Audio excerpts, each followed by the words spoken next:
Oke, halo Sobat Trader, balik lagi di acara Weekly Forecast, salah satu program yang paling dinanti-nanti oleh teman-teman trader semua ya dari HSB. Balik lagi, kali ini bersama gue Rian. Ada salah satu market analis dari HSB yang ya sangat trending, sangat populer dan win rate-nya terkenal cukup bagus ya. Ini di sebelah gua ada namanya Mas Ari. Halo Mas Ari. Oh, bagaimana kabarnya? baik. Alhamdulillah sehat ya berarti ya. Oke, ini gimana nih Mas perkembangan pasar forex nih setelah kemarin kita sempat bahas dari pelantikan Donald Trump di di hari Senin ya, di tanggal 20 Januari itu.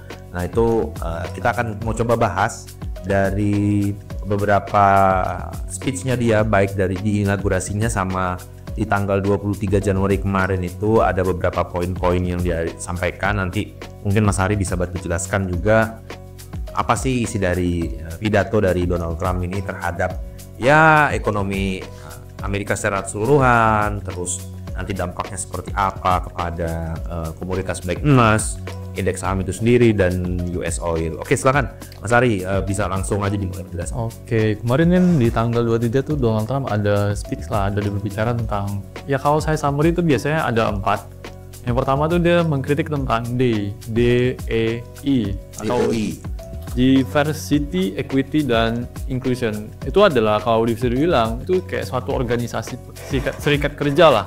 Jadi dia kayak mengkritik tentang keberagaman dalam perusahaan dan kebijakan dalam pemerintah. Itu untuk kayak dia menekankan efisiensi terhadap pekerjanya, jadi kayak nggak terjadi kesalahan kebijakan dalam keberagaman. Terus ada selanjutnya dia ada menekankan tentang kebijakan tarif baru. Trump itu kayak berencana untuk menetapkan tarif baru, misalnya kayak perdagangan tarif untuk impor barang ke Cina aja kayak pengen naikin mungkin sekitar 10% atau berapa persen lah. Jadi kayak ada kebijakan tarif baru. Cuman sampai hari ini Trump itu masih belum menjelaskan tarif barunya itu seperti apa gitu. Jadi kayak masih abu-abu lah. Ini jadi naik apa enggak nih? Iya, tarif barunya. Dia cuman baru kayak mengindikasikan bakal ada kenaikan tarif perdagangan. Dia sudah bilang cuma implementasi. Iya, tanggal pastinya kapan gitu ya. Kapannya belum ada. Terus yang ketiga tuh kalau kita summary lagi tuh ada tentang pandangan pemerintah eksekutif. Itu dia tentang kebijakan tentang pembunuhan dari mantan presiden John F Kennedy. Terus dia pengen perintah untuk membuka dokumen pembunuhan itu secara transparan. Terus kalau ada lagi tentang kebijakan berdasarkan kelahiran, jadi kayak anak bayi-bayi yang baru lahir dari orang tua yang non warga negara itu jadi kayak dihapuskan warga negaranya gitu. Dia minta seperti itu karena Trump ini sangat tidak suka sama imigran lah gitu. Jadi dia pengen menghapuskan kewarganegaraan bayi yang baru lahir dari orang tua yang non dari warga negara Amerika sendiri. Yang keempat itu kalau kita summary ya, dari malam saya dengar tuh dia ada pengusulan penurunan suku bunga global.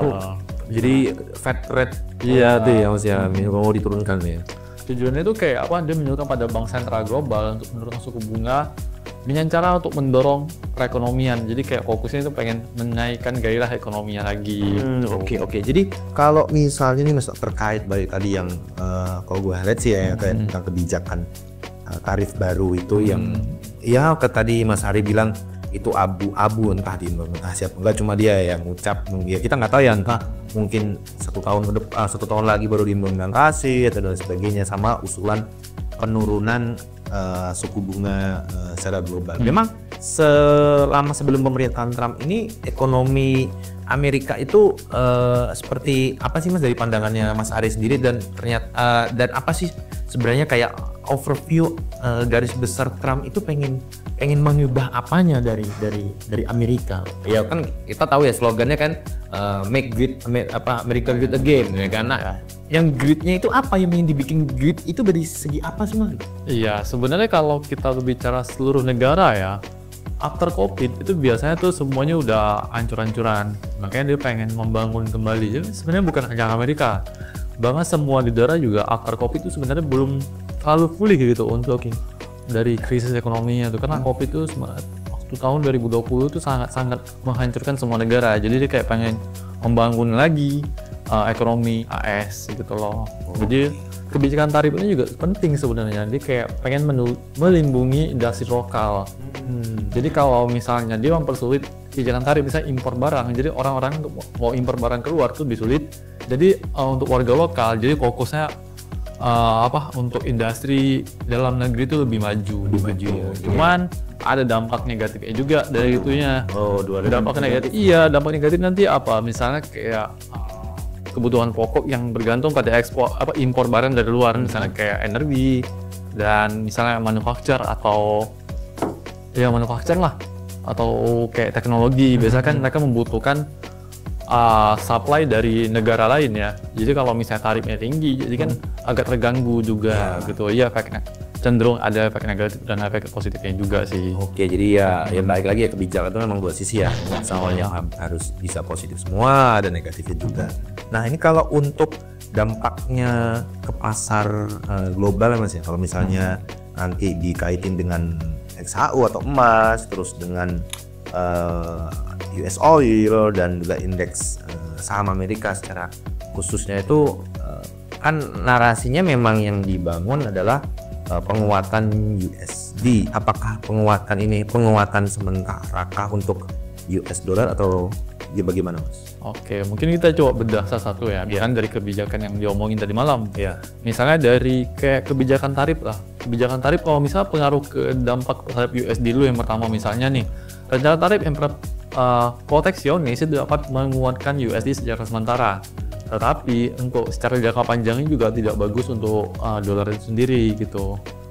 Terus kalau untuk penurunan suku bunga global itu juga persyaratan ini bearish untuk bisa cenderung bearish untuk USD ya, karena mengurangi daya tarik dolar sebagai aset investasi yang berimbal hasil yang lebih tinggi.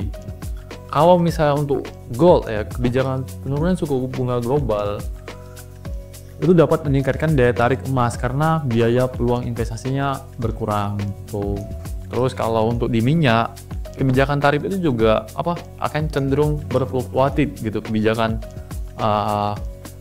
tarif dari Donald Trump itu sendiri, karena permintaan minyak global juga bisa menurun dan menekan harga minyak di pasar gitu. Terus kalau untuk kebijakan penurunan suku bunga global terhadap oil itu juga dapat mendorong aktivitas ekonomi gitu yang mendukung permintaan minyak sehingga bullish untuk harga minyak. Jadi kayak ada dua yang saling tarik-menarik ya. Itu dari kebijakan Trump ini, misalnya kayak kebijakan tarif itu juga bisa menurunkan harga minyak, tapi di sisi lain penurunan suku bunga global itu bisa jadi kayak menaikkan harga minyak. Jadi kayak ya bahkan sangat fluktuatif lah untuk harga minyak, volatil banget gitu. Terus kalau kita balik lagi berbicara ke pasar saham, misalnya kayak kebijakan tarif, itu akan mengganggu di sektor manufaktur, di mana bakalan tertekan. Misalnya kayak banyak sektor manufaktur di US itu akan bergantung pada impor barang dari negara lain. Jadi kalau misalnya nih suku tarifnya dinaikkan, jadi kan para importir bakal menambah biaya lagi untuk impor barang keluar gitu.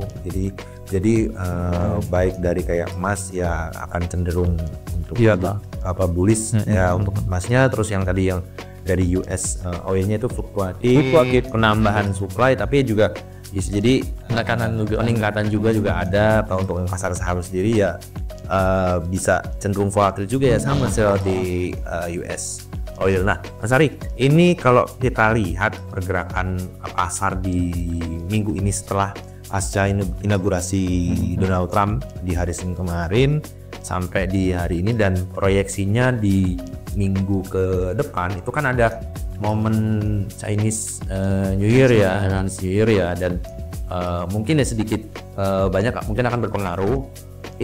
Gue sendiri nggak tahu nih. Nah, dari Mas Ari sendiri nih ngelihat gimana sih kekuatan dari indeks dolar, dari XAU dan indeks saham Amerika Serikat dan juga US Oil itu seperti apa nih? Kalau kemarin sih kalau gue sebagai trader pemula nih ngelihatnya kayaknya belum penurunan suku bunga aja emasnya udah lari kenceng banget nih gitu, udah naik kenceng banget nih. Nah, ini kedepannya nih mungkin gimana Mas kira Anda Mas? Yang pertama coba kita melihat dari indeks US dollar dulu ya, karena emas juga secara tidak langsung itu berkorelasi dengan US dollar.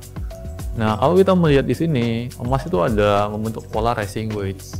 Sebenarnya dari tanggal 14 Januari juga kita udah bisa mempredik sebelum Donald Trump dilantik, ada potensi penurunan dari indeks US dollar atau pelemahan dari US dollar itu sendiri. Kalau kita bicara target, itu bisa indeks US dollar itu paling tidak tuh menyentuh kurang lebih di area-area 100 lagi gitu itu untuk indeks. Turun agak. Iya, agak lebih dalam ya. Jadi penurunan ini itu juga bakalan menjadi impact positif terhadap XAU-USD. XAU-USD kalau kita breakdown lagi misalnya di time daily ya, di sini juga sebenarnya dia membentuk nama elite wave lagi. Di sini juga wave 1 udah terjadi, wave 2 dan bisa wave 3 kurang lebih sampai kalau perkiraan saya kurang lebih sekitar 29 lah, 2.900-an ya untuk dari jangka panjangnya bisa sampai 2.900. Iya. Karena wave 3, the rally wave 3. Kalau kita pengen pas di angka berapa kita coba tarik misalnya pakai Fibonacci extension dari sini ke sini.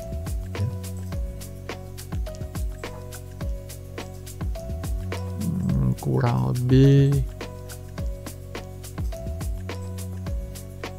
ya kurang lebih lah 895 sampai 2.900 lah, itu possible untuk dikunjungi XAU target berikutnya. Berarti akan tercipta all time high baru ya? Iya, sangat mungkin ya. Sangat mungkin.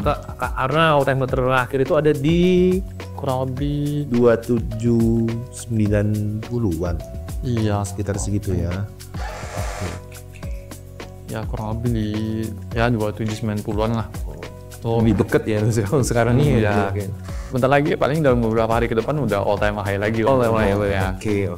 Di sini juga kalau kita melihat dari daily juga dia membentuk namanya symmetrical triangle gitu untuk daily-nya. Makanya gold itu cenderung bullish ya Mas. Ya, di sini kalau kita hubungan pakai catatan di sini udah ada A, B, C, D dan E dan dia melanjutkan kenaikannya.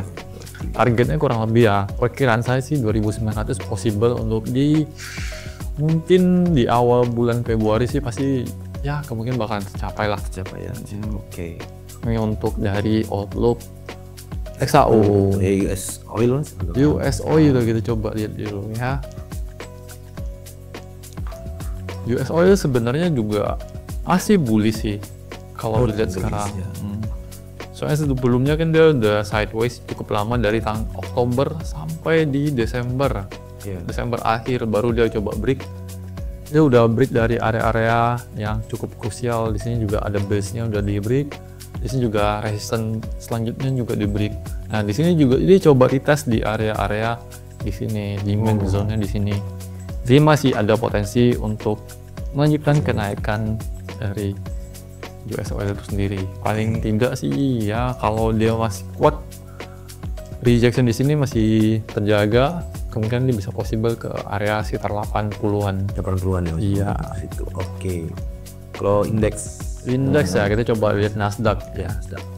$1 kenceng ya Mas ya. Iya, Nasdaq ini juga sebenarnya dapat sentimen positif juga dengan adanya presiden baru. Dengan kebijakan baru juga ya bahkan ada positif lah. Kalau kita melihat dari sini, di sini juga terjadi namanya pola bullish flag untuk di Nasdaq. Kalau kita coba targetnya, ini kan dia udah all time high kurang lebih di area 22.220-an lah kurang lebih untuk all time high sebelumnya.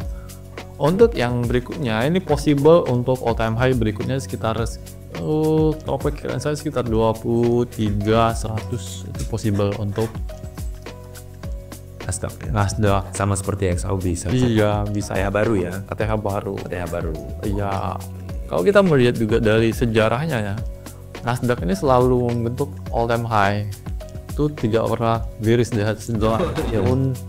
Kalau ini sih udah lama banget kalau Nasdaq ya. Itu selalu bikin high baru setiap tahunnya. Setiap tahunnya ya. Kemarin kan memang terganggu waktu COVID ya. Karena memang Nasdaq ini kumpulan saham-saham teknologi ya. Iya, selalu melakukan lokasi gitu ya Mas ya.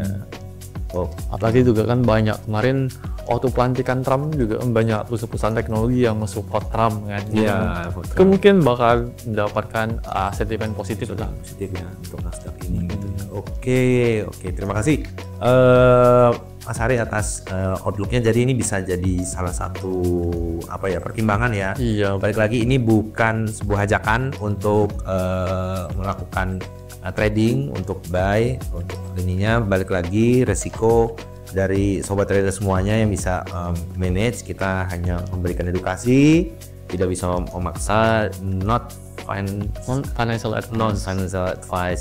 Do your own risk kalau kata Dior lah kalau kata anak-anak Twitter sekarang kan lagi ya. Iya. Seperti itu. Do own research. Do your own research. Oke. Thank you Mas Ari atas penjelasannya di minggu ini. Sekali lagi semoga ya balik lagi MetaTrader kita semoga banyak birunya. Iya, amin. Selalu cuan juga buat sobat trader. Jangan lupa juga follow sosial media dari HSB dan dapatkan juga promo-promo menarik jika buka akun real di HSB. Download aplikasinya tersedia di Play Store dan App Store. Sampai jumpa di weekly forecast minggu depan. Salam cuan. Iya, salam jual. Salam cuan.